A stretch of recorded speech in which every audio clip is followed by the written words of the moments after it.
নমস্কার বন্ধুরা, তনার কিচেনে আপনাদেরকে আরও একবার স্বাগত জানাই। আজ আমি আবার চলে এসেছি আপনাদের কাছে অন্য একটা রেসিপি নিয়ে। আজকে আমি সর্ষে দিয়ে বাটা মাছের একটি দুর্দান্ত রেসিপি নিয়ে এসেছি। আপনারা আমার সঙ্গে থাকুন যে আজকে আমি রেসিপিটা কিভাবে বানাচ্ছি। তো চলুন বন্ধুরা, শুরু করি আজকের রেসিপি। এই রেসিপি বানাতে আমি এখানে প্রথমে 5টা বাটা মাছ নিয়েছি। বাটা মাছগুলোকে আমি ভালো করে ধুয়ে পরিষ্কার করে নিয়েছি। এরপর আমি মাছগুলোকে ম্যারিনেট করে নেব। তার জন্য লাগছে স্বাদ মতো নুন, হলুদ গুঁড়ো অল্প পরিমাণে, শুকনো লঙ্কার গুঁড়ো আমি এখানে সামান্য পরিমাণে দিচ্ছি, আর তার সাথে 2 চামচের মতো সর্ষের তেল ছড়িয়ে দিচ্ছি। এরপর আমি মাছগুলোকে ভালো করে ম্যারিনেট করে নেব।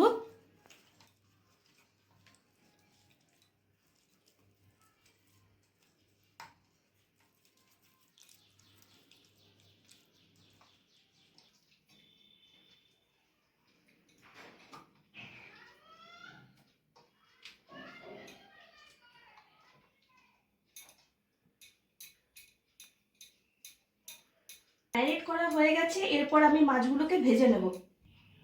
এরপর আমি কড়াইয়ে সর্ষের তেল গরম হতে দিয়েছি। এখানে আমি মাছ ভাজার জন্য 5 থেকে 6 চামচ সর্ষের তেল নিয়েছি। সর্ষের তেলটা গরম হয়ে এসছে। এরপর আমি ম্যারিনেট করে রাখা মাছগুলো দিয়ে দিচ্ছি।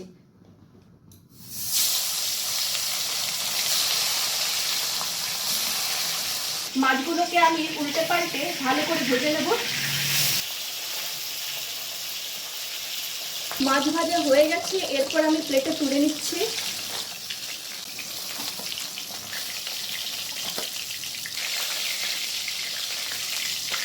এরপর আমি বাকি মাছগুলোকে ভেজে নেব।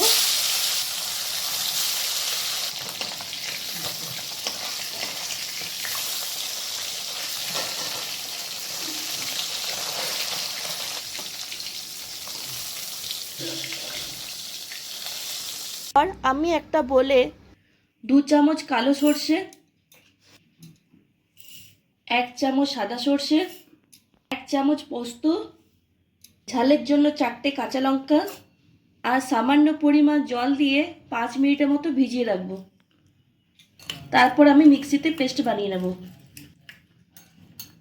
এরপর আমি মাছ ভাজার তেলে দিয়ে দিচ্ছি 1/2 চামচ কালো জিরে আর থেতো করে রাখা আদা কুচি। এরপর আমি আদাটাকে হালকা করে ভেজে নেব।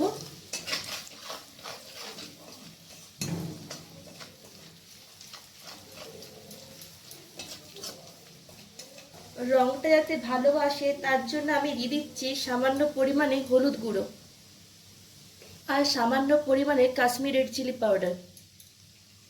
এরপর আমি দিয়ে দিচ্ছি টমেটো কুচি। টমেটো যাতে তাড়াতাড়ি সেদ্ধ হয়ে যায় তাই আমি এখানে সামান্য পরিমাণে নুন দিয়ে দিচ্ছি, স্বাদ মতো নুন দিয়ে দিচ্ছি। এরপর আমি ভালো করে মিক্স করে নেব যতক্ষণ না পর্যন্ত টমেটোর কাঁচা স্মেলটা চলে না যায়।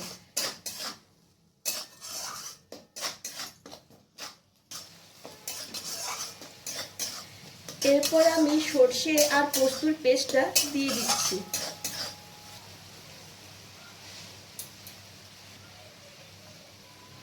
এরপর আবার ভালো করে মিক্স করে নেব।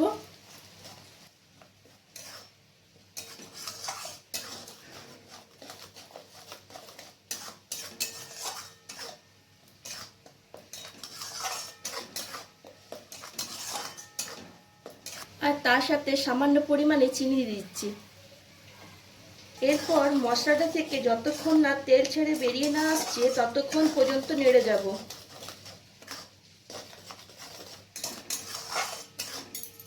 মশলাটা থেকে খুব সুন্দরভাবে তেল ছাড়তে শুরু করেছে। এরপর আমি পরিমাণ মতো জল দিয়ে দেব।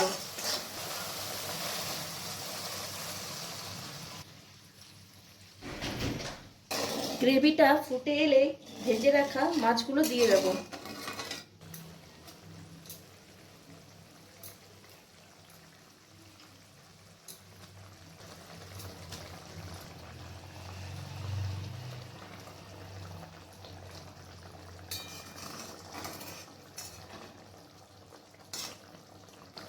এরপর আবার ভালো করে ফুটিয়ে নেব। এরপর আমি উপর থেকে ধনেপাতা কুচি ছড়িয়ে দিলাম। আবার ভালো করে মিক্স করে নিচ্ছি।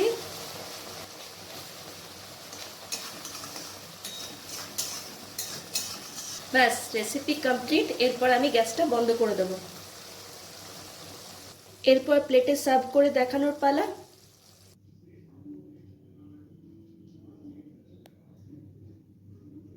কি বন্ধুরা, কেমন লাগলো আজকে বাটার মাছের এই সুন্দর রেসিপিটা?